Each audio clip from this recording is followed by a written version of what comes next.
Hello everyone. As some of you know, we have a showcase in Rocca al Mare shopping center, and we thought it's a great idea to have this kind of video where we go quickly through the showcase just for the future. Because at some point the showcase will be closed. We don't know exactly when, but it's not forever there. So it would be just nice to have this footage. So the idea of this showcase came from Rocca al Mare Center itself. They called our museum and asked for exhibition connected with childhood. And the thing is that we specialize specifically in video games, video game consoles, arcades. So childhood as a whole for us was something new. What is great that anyway, our team is constantly working with the popular media of 70s, 80s, 90s, so we in theory knew what we had to find. So, when we first started with this project, we decided that we will divide it in four decades. So from 70s to 80s, from 80s to 90s, and to 90s to 2000s, and 2000s to 2010s. And then we started looking around the museum to find details that could work in every decade, even though it was a bit hard because some of the things were really in between two decades, or they were popular in one decade, but they were actually made before that. But we tried to classify it somehow, and since it's a long line, it was just possible to put some objects in between those decades. So yes, and then we tried to find out like some of the most important or maybe most popular details. For example, like turbo chewing gum, which was really popular. You could get stickers from there. So all in all, it's more like a beautiful collage painting. And because we're, of course, a video game museum, there are many video game consoles. Of course, there is a Dandy, there is a Sega console that is not official one. We had knockoff Sega consoles too.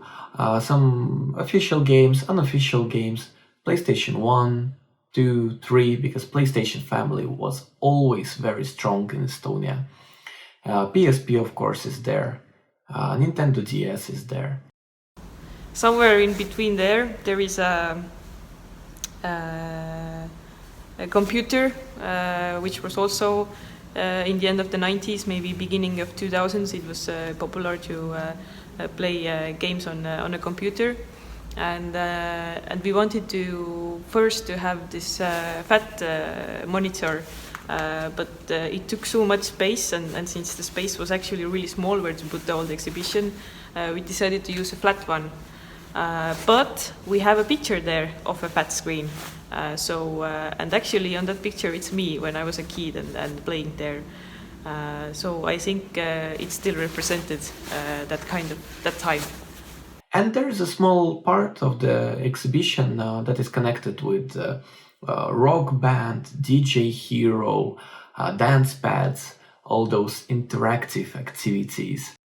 And next to that there is a motion capture part with Kinect, with Wii console, with PlayStation Eye. So all in all, this is this kind of, I don't know, just visually pleasing, nice showcase that has many small valuable details that are hidden everywhere in the corners.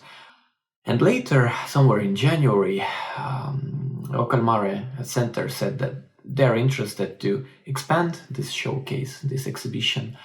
And we've built a wall of controllers. We were thinking like how to continue the expanding, since we already have the decades, we have the moving games, we have the rhythmic games. What else is there in the playing field? And then we realized controllers, of course. So we tried to find all the controllers that we have here and like classify them somehow, or like find the oldest ones, the newest ones, and just put them out there to see. Of course, we have much more different controllers, but at some point you have to stop. It would be just hell to put everything. But most of the important controllers are there. GameCube, Dreamcast, even some obscure brands. And next to the controllers, we have arcade sticks. And there are quite few interesting arcade sticks, like from Sega Master System or like Nintendo Entertainment System arcade stick. It went well, like controllers, arcade sticks all together, just visually pleasing. And while people are going through the shopping center and buying things, walking with their children, they're just having a great time, I've seen myself a lot of people just walking by and then like, wow, is there a dandy there? So basically the whole exhibition that is up there with Rocca al Mare is like a small time travel for everyone. If you remember something from your childhood, then you probably find it from there. This showcase was mostly done by Camille Aureli, my partner and creative director of the museum, and Sigrid Lira. She made a big part of this exhibition with our other great friend Patrick. And so this showcase is a teamwork. I mostly helped her just to install things, but I'm very happy that our team is so proactive that everyone can take a small part, and all together the final picture is so nice and made so quickly in a professional manner. So that's all for today's video.